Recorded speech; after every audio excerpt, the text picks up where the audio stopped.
Hello అండి అందరికీ. మనందరికీ తెలుసు ఈమె ఎవరో. ఈమె పేరు వచ్చేసి పార్వతి గారు, సుగాలి ప్రీతి తల్లి గారు. మనందరికీ తెలుసు ఆంధ్ర రాష్ట్రంలో సుగాలి ప్రీతి కేసు తెలియని వాళ్ళు ఎవరూ లేరనమాట. అయితే రీసెంట్గా ఈమెని ఏపీ పోలీసులు అరెస్ట్ చేయడం జరిగింది. అయితే ఎందుకు అరెస్ట్ మీన్స్ ఏంటంటే హౌస్ అరెస్ట్ చేయడం జరిగింది.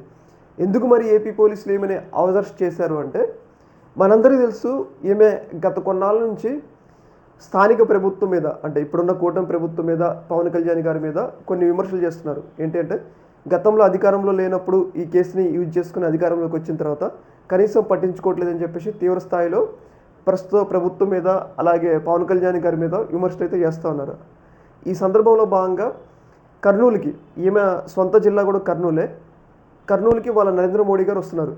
అయితే లోకల్గా ఉన్న వాళ్ళు ఎలా పట్టించుకోవట్లేదు, నరేంద్ర మోడీ గారికి చెప్తే సిబిఐ ద్వారా ఈ కేసు త్వరితగతిన ఇన్వెస్టిగేషన్ చేపిస్తారని చెప్పేసి ఆమె నరేంద్ర మోడీ గారిని కలవాలి అని చెప్పేసి ఒక పిటిషన్, అంటే ఒక రిక్వెస్ట్ ఇవ్వాలి అని చెప్పేసి నిర్ణయం తీసుకుంది. అయితే ఏమి వస్తే ఎక్కడ నరేంద్ర మోడీ గారి సభకి, రోడ్ షోకి అన్నిటికీ ఇబ్బంది ఏర్పడుద్ది అని చెప్పేసి ఆమెని ఏపీ పోలీసులు ఈరోజు తెల్లవారుజాము నుంచే హౌస్ అరెస్ట్ చేయడం జరిగిందనమాట. అయితే దీని మీద తీవ్రస్థాయిలో విమర్శలు అయితే వ్యక్తమవుతున్నాయి. ప్రధానంగా ఏంటంటే ఒక అంగవైకల్యరాలు ఆమె తన కూతురికి న్యాయం కావాలని చెప్పేసి పోరాడుతుంటే ఇలా హౌస్ అరెస్ట్ చేయడం ఏందని చెప్పేసి తీవ్రస్థాయిలో విమర్శలు అయితే వ్యక్తమవుతున్నాయి.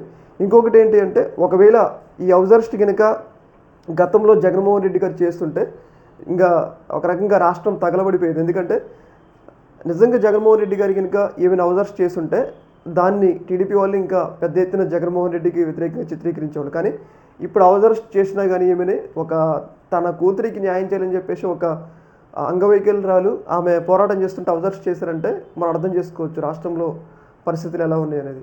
ఒకవేళ కనుక ఈ హౌస్ అరెస్ట్ కనుక జగన్మోహన్ రెడ్డి గారు చేస్తుంటే పరిస్థితి ఎలా ఉండేదో మీరు అర్థం చేసుకోవచ్చు అనమాట.